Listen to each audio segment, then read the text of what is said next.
अब मैं इस परिचर्चा को आगे बढ़ाते हुए श्री जय नारायण मिश्र स्नातकोत्तर महाविद्यालय लखनऊ के हिंदी विभाग की असिस्टेंट प्रोफेसर डॉक्टर क्षमा मिश्रा को आमंत्रित करना चाहूंगी। डॉक्टर क्षमा मिश्रा।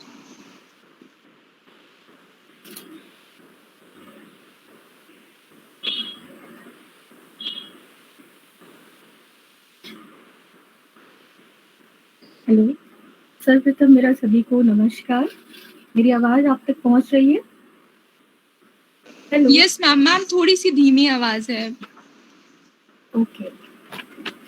सबसे पहले तो मैं साकेत ग्रुप ऑफ कॉलेजेस को बधाई देना चाहती हूँ कि उन्होंने इतना अच्छा विषय चुना है राष्ट्रीय वेबिनार के लिए। और इस विषय की जो सार्थकता है वो आज के समय में स्वतः सिद्ध होगी जब हम वास्तव में इस विचारधारा को, जो कि स्वामी विवेकानंद के द्वारा प्रस्तुत की गई, उस विचारधारा को हम व्यवहारिक रूप में जब लेंगे अपने जीवन में, तब उसकी सार्थकता सिद्ध होगी। फिलहाल सबसे पहले मैं श्री अरविंद श्रीवास्तव जी का, जो कि कॉलेज के प्रबंधक हैं, उनका धन्यवाद करती हूँ और उन्हें बधाई देती हूँ उनके इस आयोजन के लिए। उसके पश्चात डॉक्टर नीलिमा श्रीवास्तव जी को मैं प्रणाम करती हूँ और मुझसे पहले जिन वक्ताओं ने अपने विचार इस संदर्भ में प्रस्तुत किए, प्रोफेसर रजनी श्रीवास्तव जी और प्रोफेसर आशा शुक्ला, उन सबको मेरा नमन।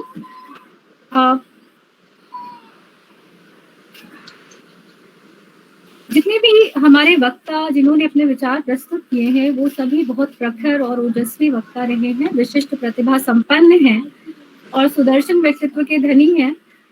इसके अतिरिक्त डॉक्टर जे प्रसाद जी का वक्तव्य सुनने के लिए हम बहुत लालायित हैं और अपने आप को बहुत गौरवान्वित अनुभव कर रहे हैं कि हमें इस प्लेटफॉर्म पर, इस मंच पर अपने विचारों को साझा करने के लिए अवसर प्रदान किया गया कॉलेज के द्वारा।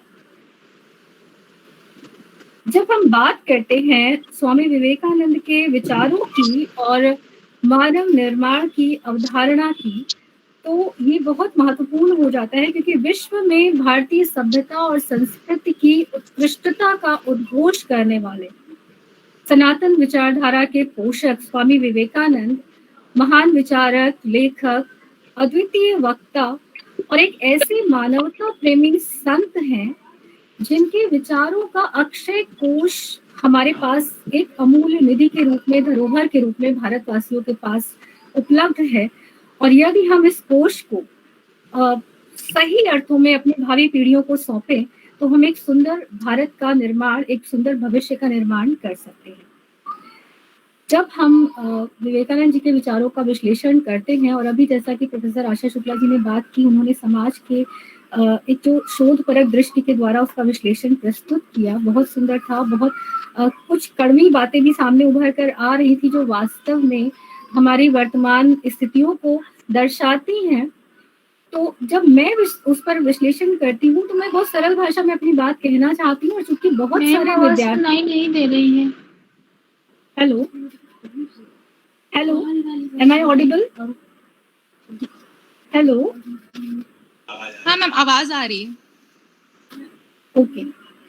तो जब हम विवेचन करते हैं, और चूंकि इस महाविद्यालय के प्रांगण में ये कार्यक्रम हो रहा है, बहुत सारे छात्र इस आयोजन से जुड़े हुए हैं, तो मेरा जो फोकस है, एम्फेसिस है, वो इस बात पर रहेगा कि जो छात्र हैं उनका कुछ मार्गदर्शन हो सके। और मेरे वक्तव्य की सार्थकता मैं इसी में समझूंगी कि मैं जो भी आपको विचार बिंदु दे रही हूँ, आप उसको व्यवहारिक रूप में, यदि एक भी बच्चा अपने जीवन में उसको लागू करता है तो मैं अपने वक्तव्य को सार्थक मानूंगी। जब हम बात करते हैं स्वामी विवेकानंद के विचारों की, तो कुछ बिंदु हमारे सामने आते हैं। मैं मुख्य रूप से 3 बिंदुओं की चर्चा करूंगी। सबसे पहला बिंदु है विचार, उसके बाद दूसरा बिंदु है व्यवहार। आवाज नहीं दे रही है। हेलो हेलो हेलो मैम आ रही है, आपकी आवाज आ रही है।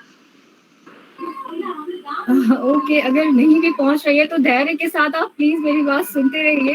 कुछ नेट प्रॉब्लम हो सकती है, चूंकि आयोजन है और काफी दूर हूँ मैं, तो हो सकता है कि कुछ नेट की दिक्कत के कारण कहीं कहीं आवाज फंस रही हो या नहीं पहुंच पा रही है। फिलहाल विचार, व्यवहार और शिक्षा, ये 3 मूलभूत बिंदु हमारे सामने उभर कर आते हैं।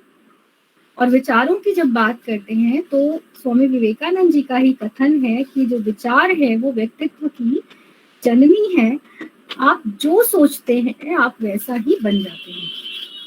और वास्तव में दोस्तों, छात्रों से मैं कहना चाहूंगी कि जो भी मनुष्य जन्म लेता है उसको कुछ प्रवृत्तियां उस ईश्वर के द्वारा प्रदत्त की जाती हैं जो मानवीय प्रवृत्तियों के रूप में होती हैं, और उसमें कुछ प्रवृत्तियां ऐसी हैं जो पार्श्विक प्रवृत्तियों का प्रतिनिधित्व करती हैं।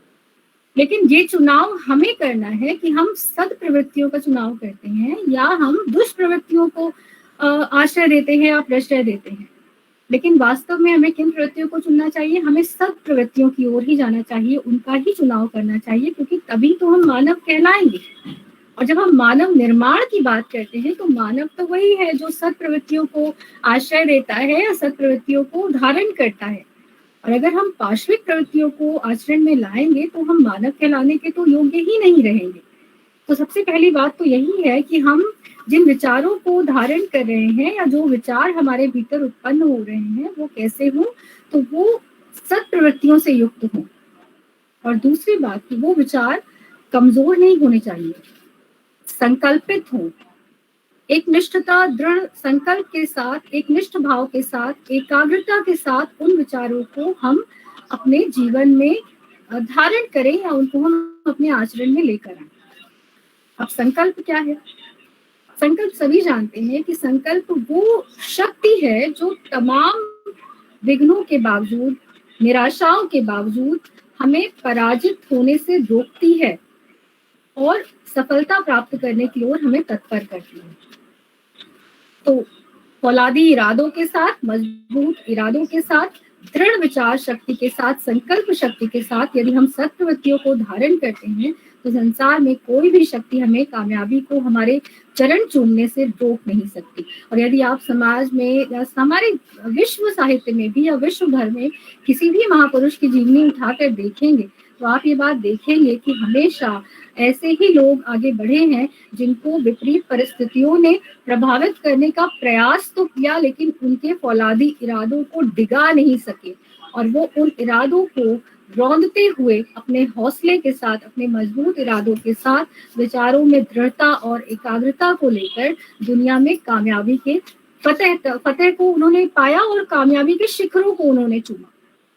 क्योंकि हार मानकर किनारे बैठे रहने वाले लोगों को कभी भी समुद्र में जो गहरे मोती मिलते हैं, जो सद्गुण रूपी मोती है, वो हमें तभी मिलेंगे जब हम उस समुद्र में छलांग लगाने का साहस करेंगे। और ये वैचारिक सत प्रवृत्तियों को धारण करना, विचारों को एकाग्र करना, मन को एकाग्र करना, ये संकल्प धारण करना, ये संकल्पित जो मनस्विता है, जो आस्था है, इसको धारण करना कोई सहज कार्य नहीं है। यद्यपि हम चाहें तो निरंतर प्रयास के द्वारा हम इसको धारण कर सकते हैं। तो इस प्रकार से जो विचार है वो बहुत महत्वपूर्ण है हमारे मनुष्य को बनाने में या मानव निर्माण की आधारशिला के रूप में हम उसको देखते हैं। और स्वामी विवेकानंद जी ने कहा भी है कि जो विचार है वो मानव चरित्र की आधारशिला है। तो ये तो बात हुई विचारों की। अब हम आते हैं हमारे व्यवहार पर या आचरण पर।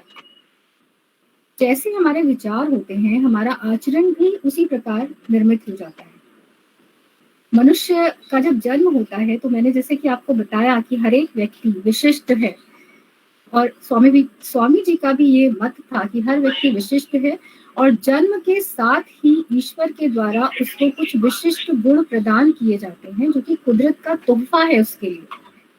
और कुदरत हमें जिस तोहफे से नवाज रही है, ये हमारा धर्म बनता है, ये हमारा उत्तरदायित्व बनता है कि हम उस विशिष्टता को संजो कर रखें और उसको हम अपने हाथ से फिसलने ना दें, जाने ना दें। ये जो हमारा आचरण है, सदाचरण है, ये बहुत महत्वपूर्ण है। हमारे ग्रंथों में कहा गया है, एक संस्कृत का श्लोक यहाँ मैं कोट करना चाहती हूँ। वृत्तम यत्नेन संरक्षेद वित्तम आयाति याति च अक्षीणो वित्तः क्षीणो वृत्तस्तु हतो हता। कहते हैं कि जो व्रत है, हमारा चरित्र है, उसकी हमें हर प्रकार से रक्षा करनी चाहिए, उसका संरक्षण करना चाहिए, क्योंकि धन तो आता है और चला जाता है।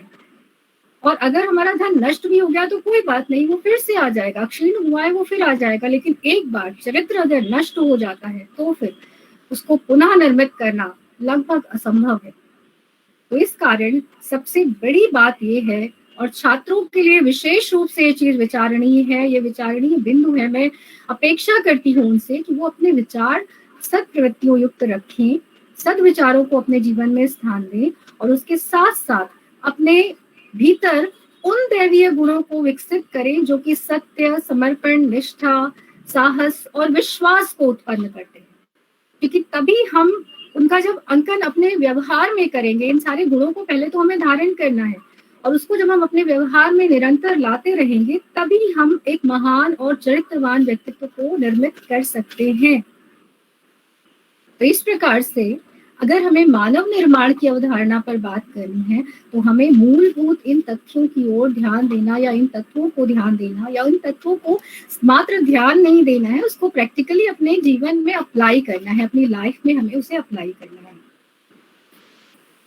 इनके साथ ही जो एक और प्रेरक तत्व है, या हम जिसको कह सकते हैं एक मोटिवेशनल फोर्स जो हमारे व्यक्तित्व को निर्मित करता है, वो है हमारी शिक्षा। शिक्षा के विषय में स्वामी जी का मानना था कि शिक्षा हमारे समाज की रीढ़ है। जिस प्रकार से मानव के शरीर में रीढ़ की हड्डी का एक केंद्रीय स्थान होता है और संपूर्ण शरीर का जो संतुलन है, नियंत्रण है, वो उसके द्वारा संचालित होता है, ठीक उसी प्रकार से जो शिक्षा व्यवस्था है वो हमारे समाज की रीढ़ है। और उसके द्वारा, और शिक्षा व्यवस्था भी कैसी शिक्षा व्यवस्था की बात विवेकानंद जी करते हैं, जिसके द्वारा मनुष्यता की संपूर्णता का प्रदर्शन किया जाए, वो शिक्षा व्यवस्था ही श्रेयस्कर है, ऐसा उनका मानना था। जो दूषित विचारों को प्रश्रय देने वाली शिक्षा है, या परतंत्रता को बढ़ाने वाली शिक्षा है, या ऐसी शिक्षा पद्धति जो हमें विदेशी सभ्यता और संस्कृति के अनुकरण के लिए प्रेरित करती है, या उसका अनुकरण करके गौरवान्वित अनुभव कराती है, वो शिक्षा पद्धति वास्तव में हमारे लिए नहीं है। हमारी भारतीय सभ्यता और संस्कृति, हमारी प्राचीन शिक्षा व्यवस्था जिसके कारण भारत को विश्व गुरु की संज्ञा दी जाती है, वो बहुत महत्वपूर्ण और इतनी दृढ़ और इतनी आधारभूत रूप में कहें तो हम यदि उसका पालन करते हैं, या उसके ही कुछ बिंदुओं को हम धारण कर लेते हैं या अपने आचरण में ले आते हैं, तो हमारी शिक्षा व्यवस्था बहुत हद तक सुधर जाएगी। तो इस प्रकार से शिक्षा वो माध्यम बनती है जो हमारे मस्तिष्क के ज्ञान चक्षुओं को खोलती है, अज्ञानता के अंधकार को दूर करके हमें एक उन्मुक्त गगन में एक उन्मुक्त उड़ान भरने के लिए पंख प्रदान करती है। तो शिक्षा वो माध्यम है जो हमें उड़ने का हौसला देती है, और तंत्रता का मार्ग दिखाने वाली शिक्षा हमें कभी उड़ने के लिए प्रेरित कर ही नहीं सकती। इसलिए शिक्षा प्रणाली वो हो जो मनुष्य में गौरव की भावना, स्वावलंबन की भावना और आत्मविश्वास की सृष्टि कर सके। ऐसी शिक्षा प्रणाली को स्वामी विवेकानंद जी ने महत्व दिया था, और मैं आपसे भी इसी प्रकार की शिक्षा प्राप्त करने की, और साकेत कॉलेज की जहाँ तक मैं बात करूँ, मैं इस साकेत परिवार से कई वर्षों तक मैं जुड़ी रही हूँ, और प्रतापगढ़ से भी मेरा शिक्षा के संबंध में जुड़ाव रहा है शिक्षा क्षेत्र से। तो मैंने देखा है कि वहाँ की बालिका शिक्षा को लेकर के इस महाविद्यालय के जो प्रयास रहे हैं वो बहुत स्तुत्य हैं। और स्वामी विवेकानंद भी बात करते हैं ना कि बालक और बालिकाओं को समान रूप से शिक्षा देने की, तो इस महाविद्यालय ने उनके इस विचार को व्यवहारिक रूप में रूपायित करने का कार्य किया है। बच्चों, क्षमा कीजिएगा मैं बार बार बच्चों कह रही हूँ, क्योंकि छात्र ही विशेष रूप से इस आयोजन से बहुत बड़ी संख्या में जुड़े हैं, और यदि उनका कुछ उद्धार होता है या उनको कुछ उससे फर्क पड़ता है तो मुझे बहुत अच्छा लगेगा। इसलिए मैं विशेष रूप से छात्रों से ही मुखातिब होकर उनसे बात करना चाहती हूँ कि ये जो 3 बातें मैंने बताई, इसके अलावा कुछ 5 स्वर्णिम सूत्र हैं जिनकी बात स्वामी विवेकानंद जी ने की, जो सफलता के स्वर्णिम सूत्र हैं। और यकीन मानिए कि ये आपके लिए संजीवनी के समान है, खाली छात्र ही नहीं, हर एक मानव के लिए, या जितने भी लोग इस वेबिनार से जुड़े हैं वो स्वयं अपने आप को परख कर देखें कि क्या उनमें इन 5 तत्वों का समावेश है, या वो किस हद तक अपने में इन तत्वों की उपस्थिति पाते हैं। और यदि उन्हें लगता है कि उसमें कुछ इम्प्रूवमेंट की आवश्यकता है तो अवश्य अपने में इम्प्रूवमेंट करके देखें, और वास्तव में इसका परिणाम उनको पता लगेगा या उनके सामने मूर्त रूप में आएगा जरूर। युवा हमारे वर्ग, जो युवा वर्ग है उस वो ऊर्जा का ऐसा मूर्त रूप है जिसमें अपार संभावनाएं हैं। यद्यपि उनके सामने चुनौतियों का एक खुला मैदान है और उन्हें बहुत सारे अवसरों को देखना होता है, बहुत सारी चुनौतियों को सामना करना पड़ता है, परंतु आवश्यकता ये है कि हम उनकी निराशाओं को उनकी आशाओं पर हावी ना होने दें। और ऐसा करने के लिए जो गुण उनमें विकसित करने हैं, उन गुणों की यदि बात करें तो सबसे पहला गुण आता है आत्मविश्वास, जिसे हम सेल्फ कॉन्फिडेंस कहते हैं। किसी का माइक खुला हुआ है, प्लीज ये आप अपना माइक म्यूट कर लें। सेल्फ कॉन्फिडेंस ये वो तत्व है जो भयंकर से भयंकर परिस्थिति में भी हमें डिगने नहीं देता। और ये कब आता है? जब हमारा कार्यकुशलता हमारे भीतर हो और एक अभिमान, स्वाभिमान की भावना, अभिमान नहीं स्वाभिमान की मैं बात कर रही हूँ, कि इन दोनों के संयोग से ही इस तत्व को हम विकसित कर सकते हैं। और कुछ सोपान हैं जिनका अगर हम अनुकरण करें तो हम इस विश्वास को या आत्मविश्वास को दृढ़ कर सकते हैं। सबसे पहली बात है कि आप अपने जीवन में लक्ष्य का निर्धारण करें। हम लोग बार बार सैद्धांतिक रूप से बात करते हैं कि लक्ष्य का निर्धारण करें, लेकिन व्यवहारिक रूप में हमें देखना है कि लक्ष्य का निर्धारण हम कैसे करेंगे। तो आप अपनी गुणों को और रुचियों को परखिए और उसमें देखिए कि आपकी रुचि कहाँ है और आप उसके अनुरूप किस लक्ष्य का निर्धारण कर सकते हैं। दूसरा जो सोपान है वो कहता है कि हम अपने लक्ष्य को निर्धारित करके उसकी ओर कदम बढ़ाएं, अर्थात प्रयास आरंभ तो करें, जो लक्ष्य है उसकी ओर बढ़ना शुरू तो करें। और तीसरे सोपान पर उस प्रयास में तेजी लाने की बात सोचिए। सर्वप्रथम आप अपना एक लक्ष्य निर्धारित कीजिए, उसकी ओर प्रयास शुरू कीजिए और तत्पश्चात उन प्रयासों को तीव्रता प्रदान कीजिए। और धीरे धीरे ये तीव्रता उस हद तक जानी चाहिए जहां आपको उस कार्य के अतिरिक्त और कुछ सुझाई ही ना दे और सिर्फ आप उस कार्य में ही पूरी तरह से डूब जाए। और अब तब देखिएगा कि आप में जो आत्मविश्वास है वो किस तरह से कूद कूद कर भर जाता है। एक दूसरा तत्व जिसकी बच्चों हम बात करना चाहते हैं या आप सबसे मैं बात करना चाहती हूँ वो है आत्मनिर्भरता, सेल्फ डिपेंडेंस। आजकल हम लोग आत्मनिर्भर भारत की बात कर रहे हैं कि कोविड का जो ये समय चल रहा है उसमें हम आत्मनिर्भर भारत की बात कर रहे हैं। और वास्तव में ये इस समय ने हमें सिखा दिया है कि हम यदि दूसरे पर निर्भर रहते हैं तो हमारी क्या स्थिति और क्या दशा हो सकती है। इसलिए खुद पर निर्भर रहो, यही श्रेयस्कर है। और यही बात मैं सभी से कहना चाहती हूँ। और एक शेर है जिसमें जो शायद आप सबने सुना होगा कि खुद ही को कर बुलंद इतना कि हर तदबीर से पहले खुदा बंदे से खुद पूछे बता तेरी रजा क्या है।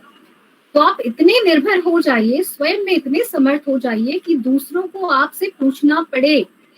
आप दूसरों पर निर्भर ना हो, क्योंकि अपने लक्ष्य की प्राप्ति के लिए हम किसी और से अपेक्षा नहीं कर सकते। काम हमें खुद करना है, कदम हमें खुद बढ़ाना है और इसके लिए हमें धैर्य रख करके अपने प्रयासों को तेजी देनी है और तभी हम अपने सफलता के लक्ष्य को प्राप्त कर सकते हैं।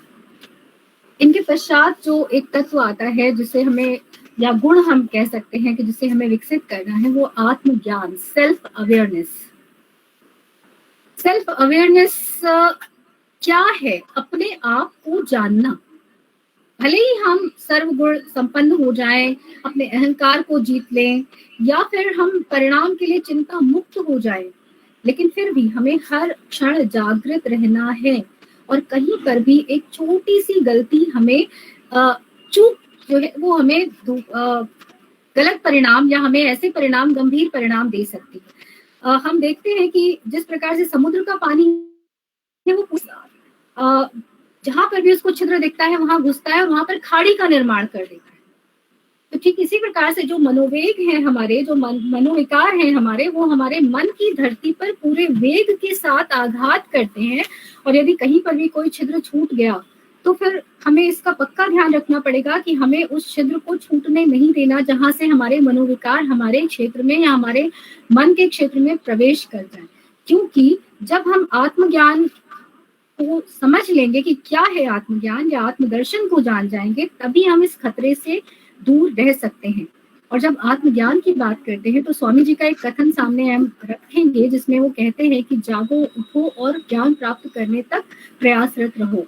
तो जी जागने की बात कहते हैं, ये कार्ल गुस्ताव जंग एक बहुत बड़े विचारक हुए हैं। उन्होंने कहा कि जो बाहर नजर दौड़ाता है वो सिर्फ सपने देखता है, और जो अपने भीतर झांकता है वो ही जागृत है।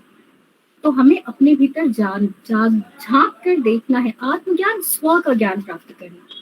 क्योंकि मन की जो शक्ति है, हमारी जो आत्मा की शक्ति है, वो बहुत महत्वपूर्ण है और सूरज की किरणों की भांति है, जो अगर केंद्रित हो जाए तो उसका जो प्रकाश है वो बहुत तीव्र प्रकाश होता है। और इसके लिए कैसे करेंगे आत्मज्ञान को विकसित? तो बहुत सारी पद्धतियां हैं। ध्यान के द्वारा हम इसको विकसित कर सकते हैं, या ध्यान के द्वारा हम इसका विकास कर सकते हैं। और इसके अलावा मनोविज्ञान में अनेक प्रकार की पद्धतियां हैं। हु एम आई एक टेस्ट है, या एक ऐसा आधार है जिसमें आप स्वयं से पूछते हैं कि मैं कौन हूँ, और आवाज आपको इनर सेल्फ देता है, आपको अंतरात्मा से आवाज आती है कि आप क्या हैं। तो वो जो आवाज है वो सिर्फ आपकी अच्छाई ही नहीं बताती, वो आपकी बुराइयां भी बताती है। और इस प्रकार आप उचित और अनुचित में विवेक करते हुए जो अच्छे गुण हैं उनके विकास की ओर बढ़ सकते हैं और आत्मज्ञान को सार्थक कर सकते हैं। एक और तत्व है जो है आत्म संयम। सफलता का ये जो सूत्र है ये बहुत महत्वपूर्ण है आज के समय में। जैसे कि अभी प्रोफेसर आशा जी ने बताया था कि समाज में हम देखते हैं कि इतने आपराधिक प्रवृत्तियां बढ़ रही हैं, हर तरफ अपराध बढ़ रहा है, और मुख्य रूप से स्त्रियां उसका शिकार या बालिकाएं उसका शिकार हो रही हैं। हम यदि इनके मूल में जाकर देखें तो हमें कहीं ना कहीं आत्मसंयम का अभाव दिखाई पड़ता है। खाली हम इस तरह के स्त्री संबंधित अपराधों की बात ना करें, जो चोरी है या और दूसरी तरह के अपराध हो रहे हैं समाज में, उन सब के पीछे कहीं ना कहीं मूल में आत्मसंयम का अभाव है। यदि हम अपनी इंद्रियों का निग्रह कर लेते हैं, मन को एकाग्र कर लेते हैं, तो इस प्रकार के अपराधों की संख्या में बहुत हद तक कमी हो सकती है। जब हम अपने घर को साफ करते हैं, कूड़ा करकट रोज हटाते हैं, तो क्यों नहीं हम अपने मन को रोज साफ करते हैं, या मन के फर्श को हम क्यों नहीं साफ करना चाहते?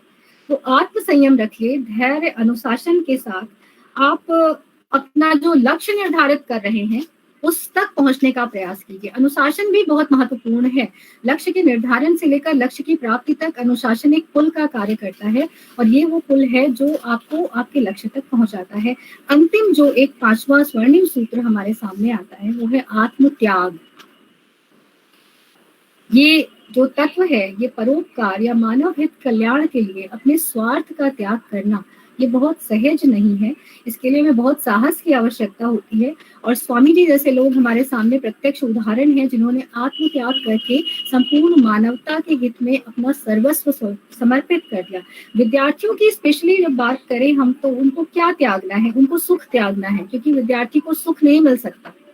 हमारे यहाँ एक श्लोक में कहा गया है कि सुखार्थिना कुतो विद्या विद्यार्थिना कुतो सुखम।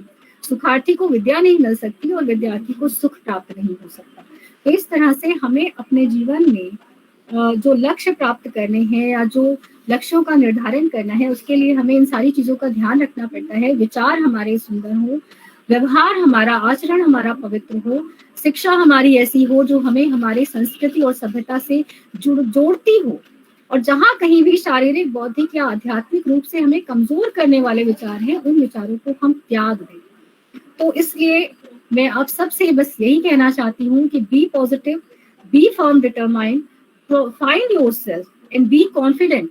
और ये सारी चीजें बहुत महत्वपूर्ण है, क्योंकि अंधी दौड़ में जिस तरह से हम आज दौड़ते चले जा रहे हैं कि हमें अपना लक्ष्य का निर्धारण करना ही नहीं आ रहा। हमसे किसी ने कुछ कहा, हमारे माता पिता की, परिवार की जो अपेक्षा है, हम उसके अनुसार ही अपने आप को बस अंधी दौड़ में भागते चले जा रहे हैं। उससे हमें दूर हटना है, क्योंकि तभी हम एक वास्तविक मानव चरित्र का, एक सुंदर मानव चरित्र का निर्माण कर सकेंगे, जब हम अपने फैसले लेने में अपना खुद का योगदान रखेंगे।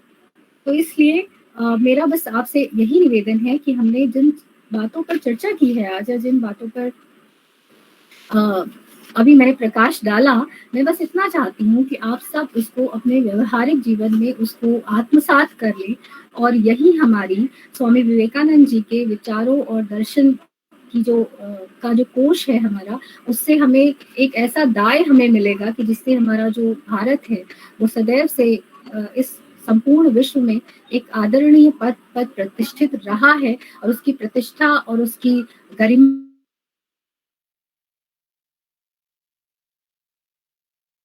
को हम पाएगा, तभी हम एक अच्छे मानव के रूप में इस संसार में उपस्थित होंगे। यहीं पर मैं अपनी बात को विराम तो नहीं दूंगी, कहूँ स्थगित करती हूँ और आशा करती हूँ कि आप सब मेरे विचारों से लाभान्वित होंगे। बहुत बहुत धन्यवाद साकेत कॉलेज को, और जितने भी लोग इस आयोजन से जुड़े हैं मैं उन्हें बहुत बहुत बधाई देती हूँ। धन्यवाद।